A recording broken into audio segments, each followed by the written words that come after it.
اعوذ باللہ من الشیطان الرجیم بسم اللہ الرحمن الرحیم۔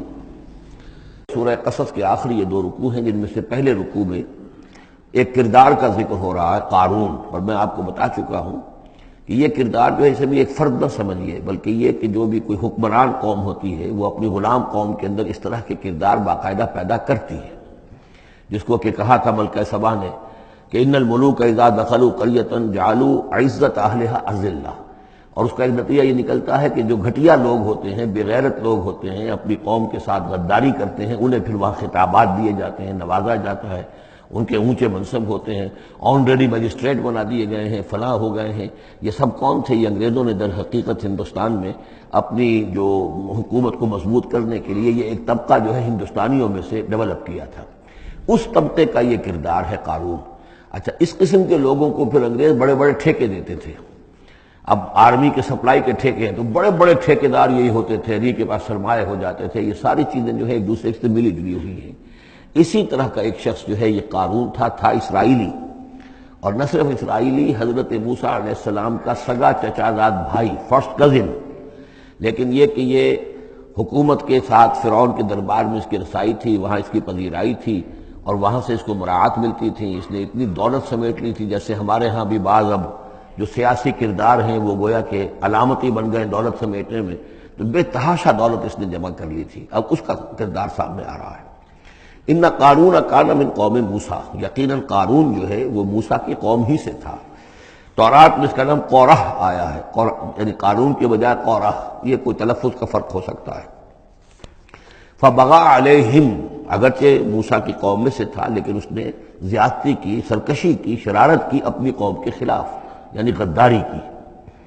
وَآتَيْنَاهُ مِنَ الْكُنُوزِ، اور ہم نے اسے اتنے خزانے دیے تھے، مَا عِنْدَ مَفَاتِحَهُ لَتَنُوءُ بِالْعُصْبَةِ أُولِي الْقُوَّةِ، کہ اس کی کنجیاں اٹھانے کے ضمن میں بڑے طاقتور جوانوں کی ایک جماعت بھی تھک جاتی تھی۔ یہ ذرا بات سمجھ آج نہیں آئے گی کہ آخر اتنی وہ کنجیاں کتنی ہوتی ہوں گی، تو اصل میں یہ کنجیاں جو تالے ہیں ہمارے جس طرح کے، یہ تو اب ایجاد ہوئی ہے۔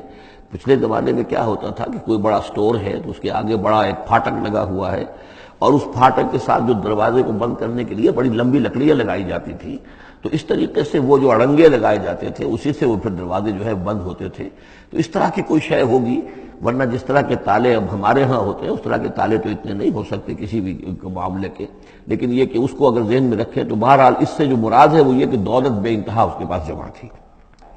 اذ قال له قومه، جبکہ اس سے کہا اس کی قوم نے، لوگوں نے کہا، کچھ بھلے لوگ بھی ہوں گے، جیسے ہم مکالمہ سورہ کہف میں پڑھ آئے ہیں، دو آدمیوں کا مکالمہ تھا، ایک وہ درویش تھا اور وہ عارف باللہ تھا، اللہ پر ایمان رکھنے والا تھا، اور ایک وہ تھا کہ جو دولت میں مست ہو گیا تھا، مال مست تھا۔ تو وہاں کچھ لوگوں نے جو اچھے لوگ ہوں گے ان سے کہا، اس سے قارون سے، لا تفرح ان اللہ لا يحب الفرحین۔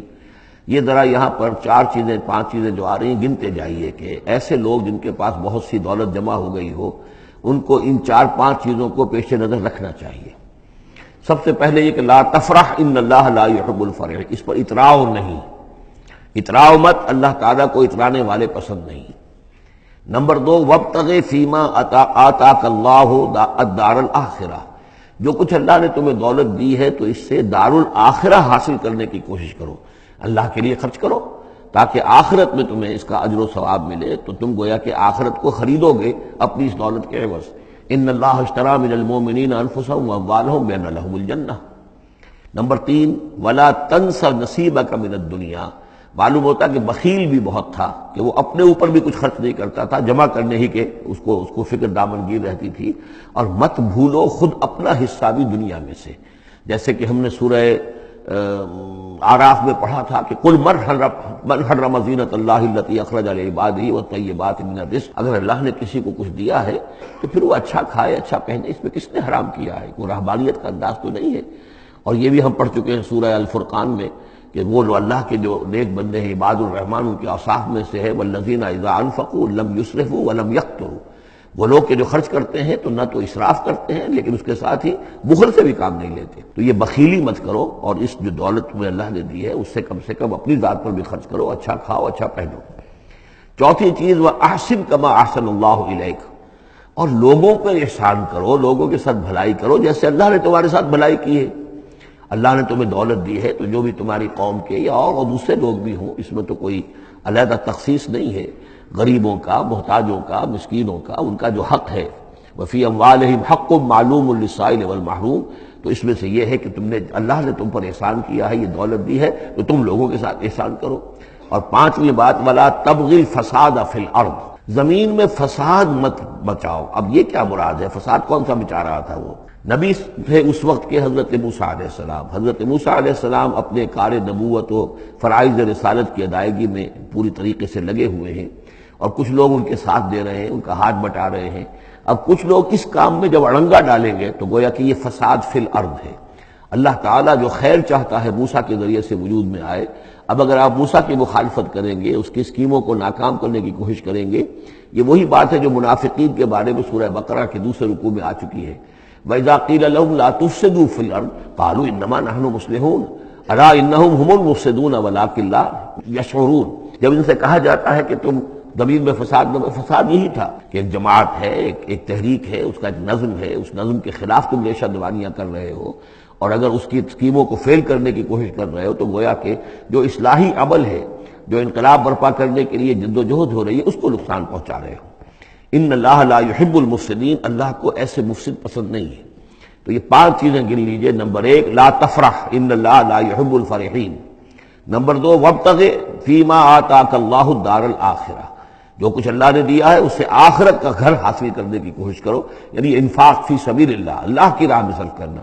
نمبر تین، ولا تنس نصیبک من الدنیا، خود دنیا سے بھی تم بھی اپنا حصہ حاصل کرو، اچھا کھاؤ، اچھا پہنو۔ وَأَحْسِن كَمَا أَحْسَنَ اللَّهُ إِلَيْكَ، اور خلق خدا پر بھی احسان کرو جیسے کہ اللہ نے تم پر احسان کیا ہے۔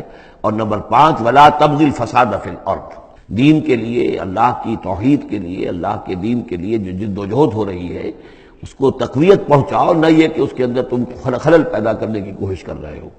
صدق اللہ۔